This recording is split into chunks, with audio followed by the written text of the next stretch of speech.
नमस्कार दोस्तों, आज हम पढ़ेंगे द्विपद प्रमेय भाग 1। तो चलिए शुरू करते हैं। इस वीडियो में हम पढ़ेंगे द्विपद प्रमेय की परिभाषा, पास्कल त्रिभुज तथा कुछ विशेष विधियां। द्विपद प्रमेय यानी दो पद।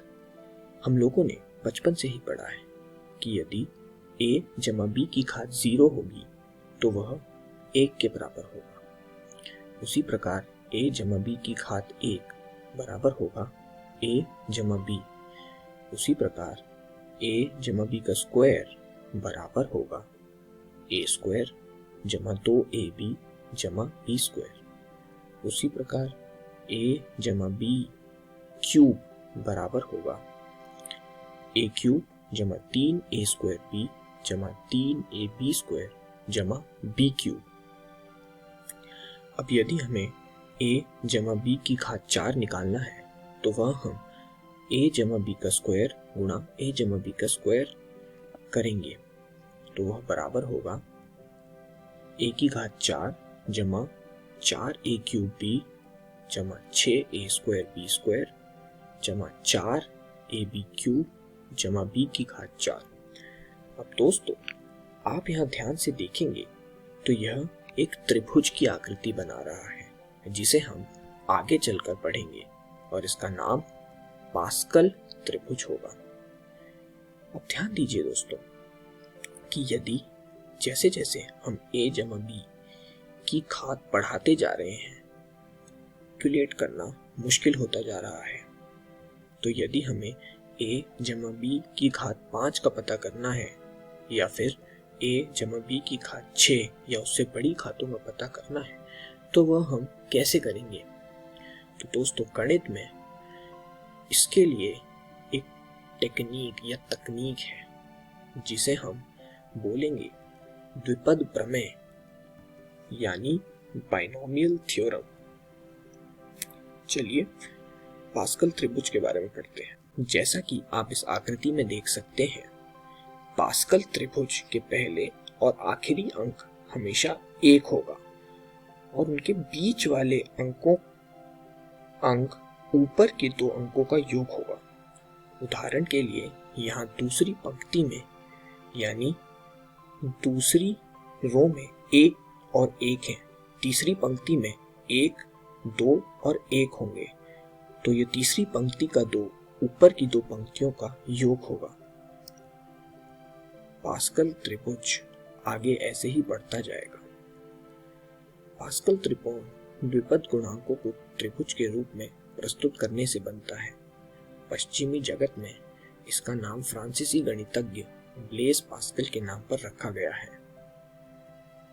द्विपद प्रमेय का सूत्र: यदि x, a दो वास्तविक संख्याएं हैं तथा n और k दो सकारात्मक संख्याएं यानी पॉजिटिव नंबर्स हैं, तो सूत्र होगा x जमा a की घात n बराबर समेशन यानी योग k 0 से n तक n c k x की घात k गुणा a की घात n माइनस k, जहां n c k बराबर होगा n फैक्टोरियल भाग k फैक्टोरियल गुणा n माइनस k का होल फैक्टोरियल।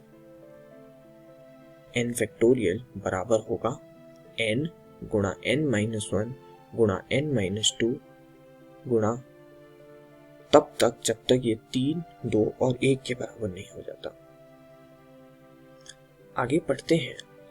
x जमा y की घात n की सामान्य संख्या। दोस्तों, सामान्य संख्या यानी जनरल टर्म बराबर होगी t k प्लस 1 बराबर n c k x की घात n माइनस k गुणा y की घात k। तो ये जनरल टर्म t से डिनोट करेंगे, जहां t k प्लस 1th पद को संबोधित करेगा।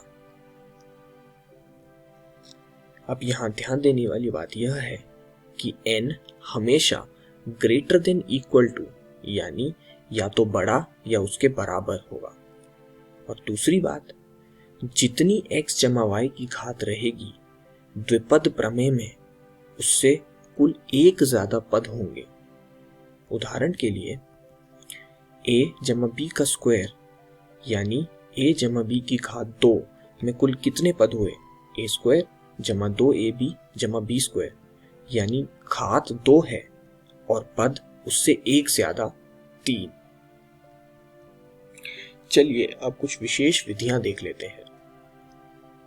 a जमा b की घात n बराबर होगा nc0 a की घात n जमा nc1 a की घात n-1 गुणा b की घात 1 जमा nc2 a की घात n-2 गुणा b square up to so on ncn,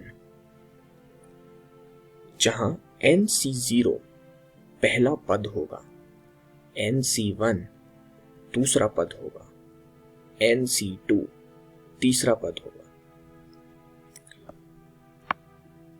अब दोस्तों यदि हम a जमा b की घात n को घटाएंगे a माइनस b की घात n से तो देखते हैं क्या मिलेगा।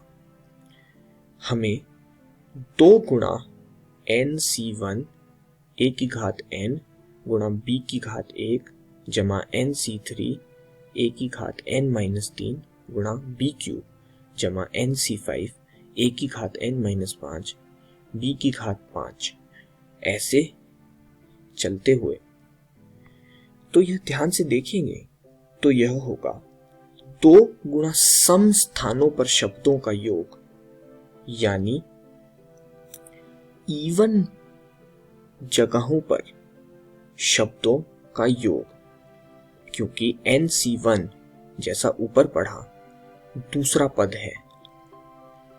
अब दोस्तों देखते हैं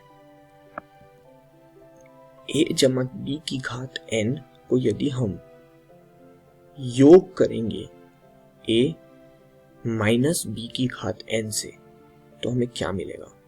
यह होगा 2 गुणा nc0 a की घात n b की घात 0 जमा nc2 a की घात n-2 b स्क्वायर जमा nc4 a की घात n-4 b की घात 4 अप टू सो ऑन।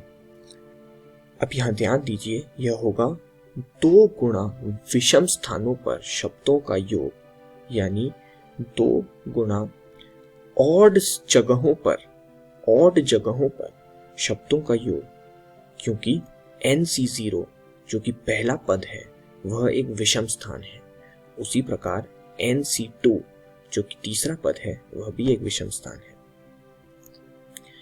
तो दोस्तों इस वीडियो में हमने सीखा द्विपद प्रमेय का सूत्र, पास्कल त्रिभुज तथा कुछ विशेष विधियां। अगली वीडियो में हम देखेंगे मध्यम अवधि और द्विपद गुणांक। धन्यवाद दोस्तों।